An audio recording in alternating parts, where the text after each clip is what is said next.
Welcome to the podcast. This podcast is entitled America, Worthy of Defense. I just watched that movie about Winston Churchill, Darkest Hour, and there's a scene, and I'm almost positive it's made up, but he's in the subway, and he's with all of these people, and there's all these Britons looking at him on the subway, and he's talking to them. What do you think about the war? What do you think about fighting the Germans? And there's Churchill, for sure a flawed person, right? All those people there living in a flawed country. It's not perfect, whatever. But they were going to defend their country. Why? Because it's worth it. Because it matters to them. Because it's worth defending. It's good. It's a good thing. Yeah, it wasn't perfect. Sure, you could give a litany of problems with it. Sure, its history was not the greatest. So what? And a lot of their history is a history of a people, a certain ethnicity. Now, I know it's a lot of ethnicities mixing, but theirs is more like that than ours is. Ours is not a history of an ethnicity. White people is not an ethnicity. So we don't have that. We don't need that. Britain is not only its faults. Winston Churchill was not only his faults. Countries are not only their faults. They are much more than that. Unless that's all they are, really. Hitler's Germany, yeah, that Germany was only faults. There's nothing really redeeming going on in his version of Germany. Stalin's Russia, Stalin's Soviet Union, yeah, no, not worthy of anything. A horrible place to live, a horrible person, a horrible place to be. Those were not flaws. I don't know what you call them, but they were... No. This is not in the same league. Yeah, our country was founded on ideals. Not a king. Not, like some would have you believe, greed or slavery or elites trying to hold on to their powers. None of that. It wasn't founded on that.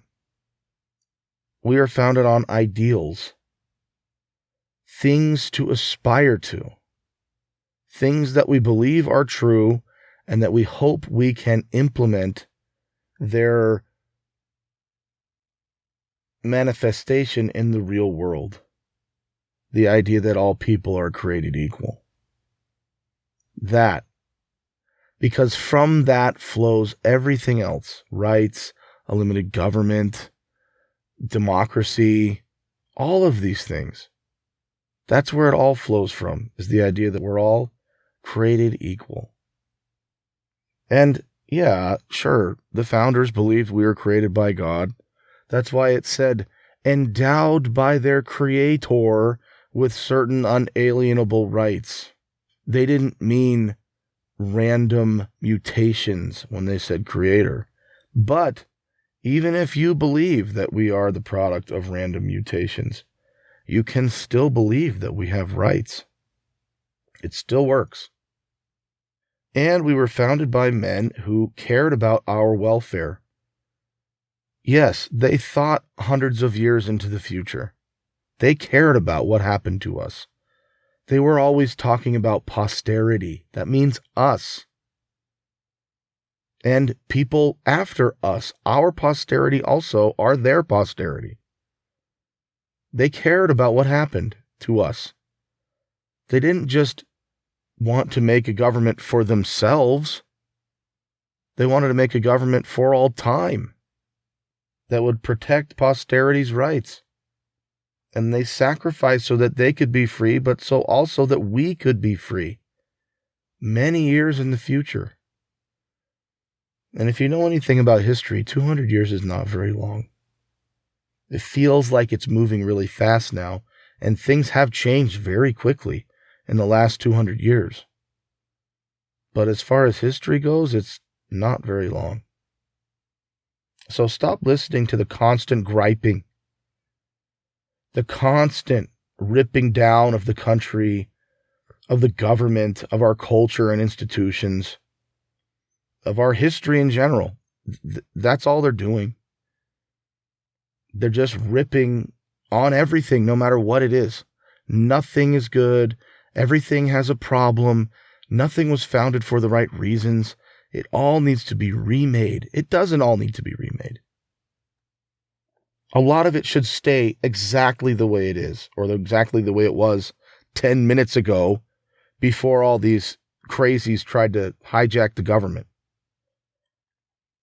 So it's not only worthy of defense because we need a government, and I don't want the government to change because I'm a curmudgeon and I can't imagine a better world, or that I'm defending my privilege or whatever. All this garbage.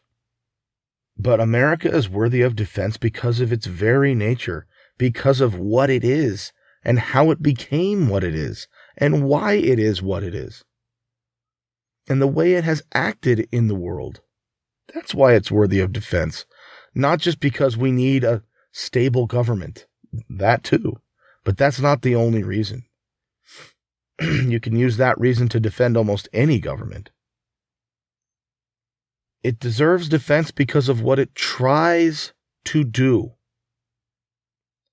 It tries to honor its people's liberties and rights.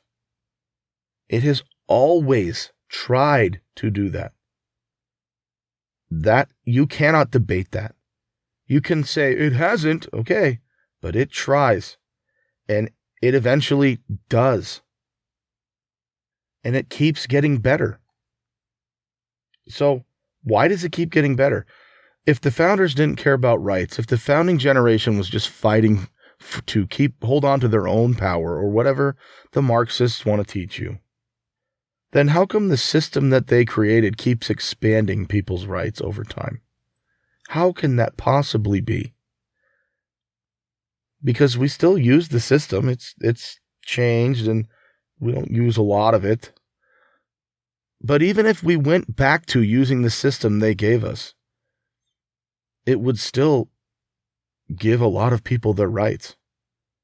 There is nothing that we have done regarding people's rights that is in conflict with the original Constitution.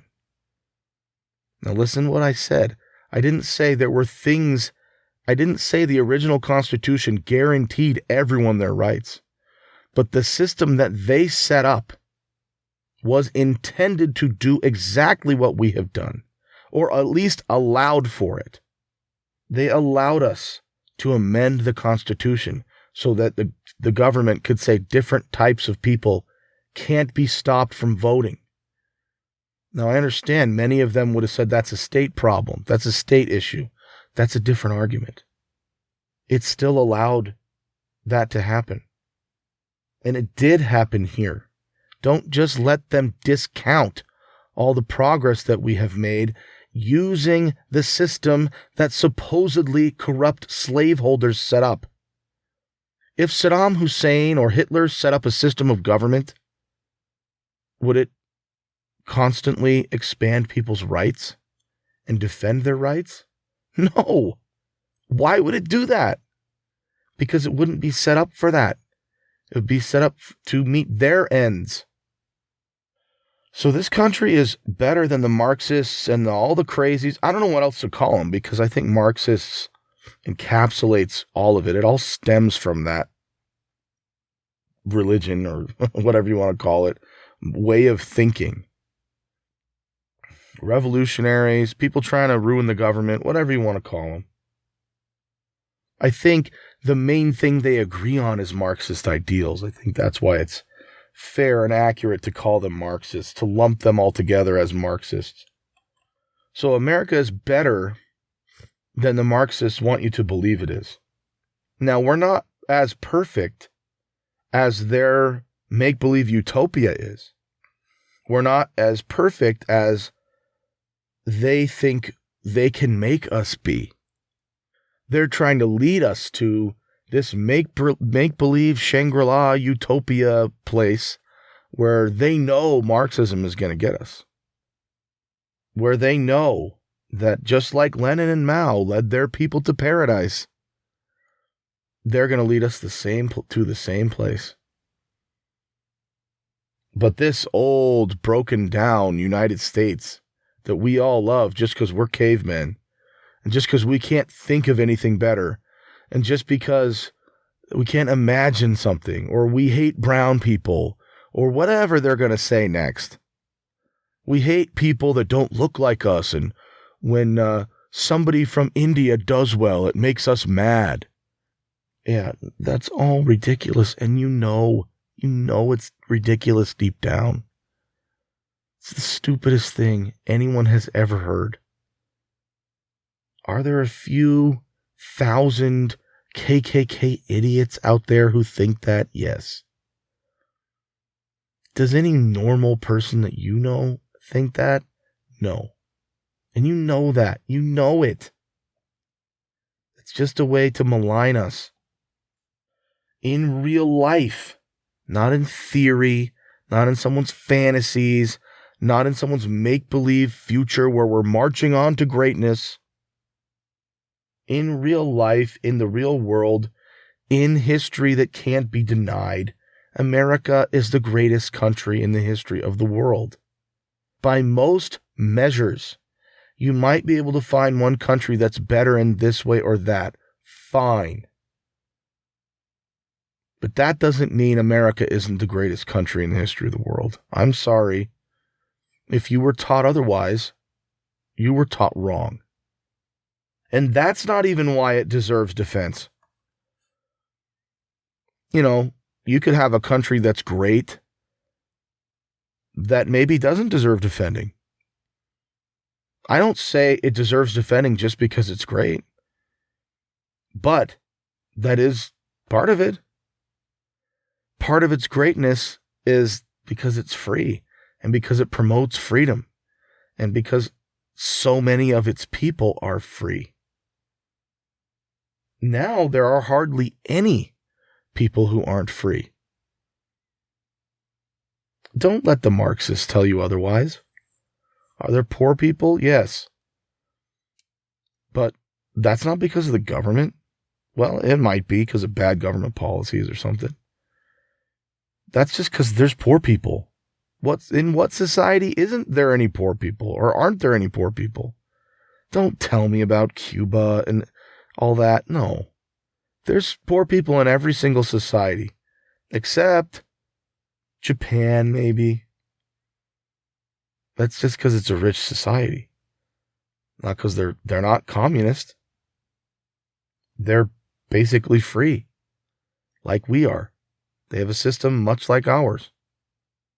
We have let them stagger us for too long. We are constantly on defense. We are constantly falling backward, being pushed backward, being baffled. It's like in a fight where somebody's just up against the ropes, constantly getting battered. And we're just kind of just sitting there. And we did that while they infiltrated all of our institutions. And you've heard this from other people. The universities, our institutions, the government, our churches, our culture. But it's time to counter them at every turn. Every single time you hear someone rag on America, it's time to say something. It's time to fight back. Stop being silent. Stop letting them win. We can't tolerate it anymore. The country is about to crack. And we can all do our little part. Point out how what they're saying goes against constitutional government. Point out how that is, well, then we're not free if that's the case. Where does the government have the right to do that? Put it back on them. Maybe it does. Maybe you're uninformed. But I almost guarantee you that they're uninformed and they think the government has the right to do that because it's the right thing to do. They don't know. If they knew, they'd be conservative. If they knew the Constitution, they'd be conservative. Because you can't know the Constitution and say that the government can do all of these things. Or, like Obama, you have to know the Constitution and hate the Constitution. But you can't love the Constitution and think that it has unlimited powers. It doesn't. The government has unlimited powers, not the Constitution. So that's going to be really uncomfortable. But they're making you uncomfortable when they say their snide little comments. And yeah, I don't want every interaction to be an argument, but they started it. And you don't have to argue them on every piece. We just have to say, we live under a limited government, and the government doesn't have the right to do that. The government doesn't have the right to do that. Show me where the government has the right to do that. No, that abridges our freedoms. No, I have the freedom not to do that. I have the freedom not to believe that. I have a freedom to do this or that. The government can't stop me from doing those things. That needs to be the ethos, not, well, maybe it would work. I don't know, do the lockdowns work? All that. No, enough. We're done with that. The default is, do you have the right to do that? Then you can't do it. Focus on freedoms. Because we get caught in the weeds arguing with them about stupid things that shouldn't be happening in the first place. Who designated them as our overlords? No one. And they are not still. They think they are, but they're not. And they have concocted all of these reasons why we have to go along with them. And if we don't, we're bigots. Well, you can think whatever you want, but the government doesn't have the right to make me do that. Or the government doesn't have the right to do a lot of the stuff it's doing in the first place. Or contemplating doing. So, that's my idea. Fight for constitutional government in every conversation where it comes up. Push that idea. And good people will agree with you. Or if they don't yet, they will at some point. Because they will remember, oh yeah, America's about freedom. America's not about this. America's not about being managed. It's not about having people tell you what to do all the time so that we can save the planet or whatever. No. America is about letting people do whatever they want to do. Be whatever they want to be. And not force other people to agree with them or acknowledge that what they want is what everyone should want or all that crazy stuff. That's not America. America is a free place. It was given to us that way, and we have to preserve it that way. And they're trying to take it away from us. Right now, they're trying to take it away from us. They're trying to turn it into, I don't really know what, but something that we don't want to live in. A couple quotes from Jefferson. He has a ton of good quotes. One is, the price of liberty is eternal vigilance. Another, in questions of power, let no more be heard of confidence in man, but bind him down from mischief by the chains of the Constitution. How much mischief are they up to? Especially since COVID. Non-stop mischief. None of it do they have the authority to do. They are completely beyond their bounds. We have to stop them. And the way we stop them is to change the people we come in contact with. Change their minds about this. And over time, the country will change back to, oh yeah, we're all about freedom in this country. not just freedom for those who want to be really different and force us all to act like it's normal, or try to tell kids that they need to be different and that their parents are oppressors and all that, but just actual freedom. Like we all knew when we grew up. Think about it. Your kids don't know what it's like to grow up in a free society. They think this is normal. It's not normal. We grew up in a free society. They aren't growing up in a free society. We have to restore it. The people running our government and our country in general aren't patriots. They aren't patriots who want America to be a free country. They want it to be a country that they control. They see it as a tool to be tinkered with. Many of them hate our country. They really do. They hate everything about it. But there aren't very many of them. There are a lot, but we're still more than they are. And a lot of people like us have just been misled. They've never heard what we have to say. And we're not right on everything. That's one thing I've learned basically since Trump and 2020 and all this. All of our policy prescriptions aren't right. I think most of them are. But sometimes they're right. But the main thing we have to offer is limited government and constitutional government and freedom. And they don't have that. Their side doesn't care about limited government anymore. They don't care about freedom. Sure, the freedom to do crazy stuff in the street at a gay pride parade. But other freedoms, they don't care about. And we have to make people realize that. So that's my big idea. The best way for us to preserve our freedom is to start talking about it. To start convincing people that we're citizens of a free republic and we run the government. We need to make sure that it's not running over us. And I think that will do something to help preserve the country the way that we want it to be. Thank you for listening.